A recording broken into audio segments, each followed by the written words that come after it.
Mä niin toivon, että sä pystyt miettimään nyt, että jos mikään ei muuttuisi, niin vuoden päästä sun elämä näyttää ihan samalta, mitä se on tähän mennessä näyttänyt. Sulla on samat päivät, samat ajatukset, samat pettymykset. Oikeasti sä oot se avain muutokseen. Sä oot se, joka pystyy muuttaa sun elämän yhdessä päivässä ihan ympäri.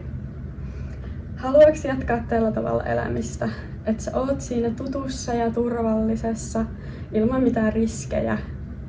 Koska oikeasti jos miettii, niin onko se turvallista vai onko se vaan sulle tuttua? Sä oot vaan tottunut siihen.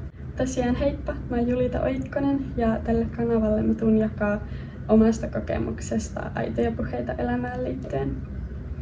Mut oikeasti mä voin sanoa, että pelonkaa kannattaa oppia elämään. Se tulee aina olemaan tietyllä tavalla tässä rinnalla. Joka ikinen hyvä asia tai semmoinen asia, joka tuo sulle kasvua tässä elämässä, niin se on pelottavaa. Mutta sen pelonkaan voi oppia elämään, koska tietyllä tavalla se tulee olemaan tässä läsnä. Mutta se voi olla läsnä sun elämässä niin, ettei se rajoita sua. Niin, että sulla tuntuu, että sä oot vapaa siitä pelosta huolimatta. Oikeasti pelko näyttää sulle, mihin suuntaan mennä. Se on se tunne, jota olisi niin arvokas kuunnella, koska se oikeasti kertoo sulle jotain koko ajan. Ei sillä tunteella muuten vaan ihan niin paljon valtaa. Et just se, kun sä oot silleen, että no en mä voi sitä, en mä voi tätä, niin se oikeasti on se juttu, jota kohti sun kanttis mennä. Sä vaan pidättelet itseä, koska sua pelottaa ja sä annat sille pelolle niin paljon valtaa. Mutta oikeasti se juttu, mistä sä oot silleen, että no en mä pysty, en mä varmaan sitä tätä, niin se on se, jota sun kannattaa kuunnella. Oikeasti se on se sun sisin, joka kertoo sulle, että mikä on sulle se oikea juttu. Kannattaa lähteä vaan laittaa itsesi täysin likoon sen jutun vuoksi. Joo, se on pelottavaa ja se on niin epämukavaa, mutta mieti sitä lopputulosta. Niin kuin siinä hetkessä sä vihaat sitä, siinä prosessissa sä voit vihata sitä, mutta sitten se lopputulos on semmonen, mikä tuo sulle niin paljon onnea ja kasvua, että oikeasti se on sen arvosta. Se on kaiken sen kivun ja tuskan arvosta. Lakkaa odottamasta, että joku pelastaa sut. Vitsi oikeesti, mä oon rakastanut tehdä tätä ajattelua niin paljon, että voi vitsi, että tulispa joku henkilö tai tulispa joku työ tai parisuhde tai mikä lie, joka niinku pelastaisi mut. Mutta todellisuudessa siinä on vaan paikallaan itse, koska sä itse oot se, joka voi alkaa liikkua. Sitä ei vaan jotenkin halua ajatella. Vaikka itse on koko ajan se, joka voi olla siinä se, joka laittaa ne palaset liikkumaan. Ei kukaan tule pelastaa sua. Se on vaan ihan fakta. Se on surullista, mutta sinänsä lohduttavaa, että sä oot koko ajan se, joka voi tehdä sen muutoksen.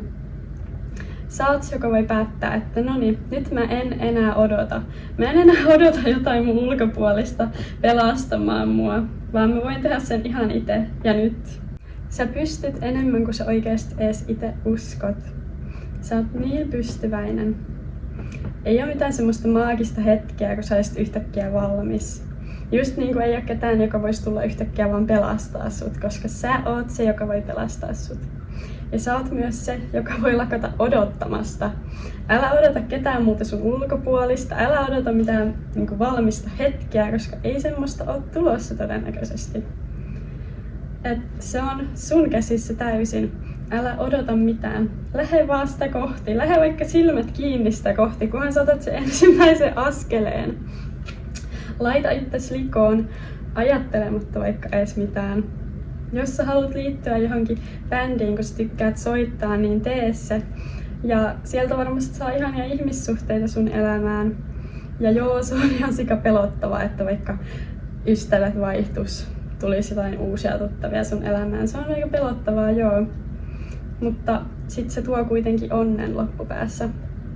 Niin lähde sitä juttua kohti, koska vitsi, ei oo semmoista oikeaa hetkeä, ei oo semmoista maagista, että mä oon valmis. Me ja tee, ja lopputulos tulee olemaan niin hyvä. Ja jos se ei oo, niin sä opit siitä jotain. Sä sait siitä jotain niin tärkeää ja hyödyllistä irti sulle itselle. Sä sait siitä sit sen kasvun. Ja oikeasti kasvu on niin tärkeää tässä elämässä. Jos tulee sittenkin huono kokemus siitä, niin se meinas kasvua ja kasvu ei ole ikinä huonoa. Joten ei kannata ajatella tuolla tavalla. Ei kantti odottaa mitään valmista hetkeä, eikä kantti laittaa mitään hirveän high expectations siihen juttuun, vaan lähe ja tee ja mene. Ja sä joko kasvat tai sitten oikeasti teet itselle niin suuren palveluksen ja siitä tulikin joku niin hyvä juttu, mitä sä et olisi edes osannut odottaa. Joten mene ja tee, koska jos sä et edes yritä, sä et voi onnistua. Ja tätä mä en voi sanoa tarpeeksi. Tee se silti. Tee se silti rohkeudesta, koska rohkeutta on se, kun sydän hakkaa ja sä silti teet sen. Oikeesti tee se silti, vaikka kukaan ei usko suhun, koska sä uskot ittees. Se on ihan täysin tarpeeksi. Sä uskot ittees ja meet sillä eteenpäin. Tee se silti, koska se voi tuoda sulle sen maailman ihanimman muutoksen sun elämään, mitä sä oot kaivannut. Oikeasti älä jää paikalleen sen takia, että sua pelottaa tai sä mietit, että mitä muut aattelee. Mene eteenpäin sun itses takia. Ota semmonen, teen sen silti. Teen sen silti oikeasti ihan sama mitä. Koska vaikka sulla on paljon läheisiä sun elämässä, jotka on niin tukevia ja ihania, niin ei ne nekään tarkalleen tiedä, mikä on se, mitä sä tarvit. Mikä on se juttu, mitä kohti sä haluut 100% mennä.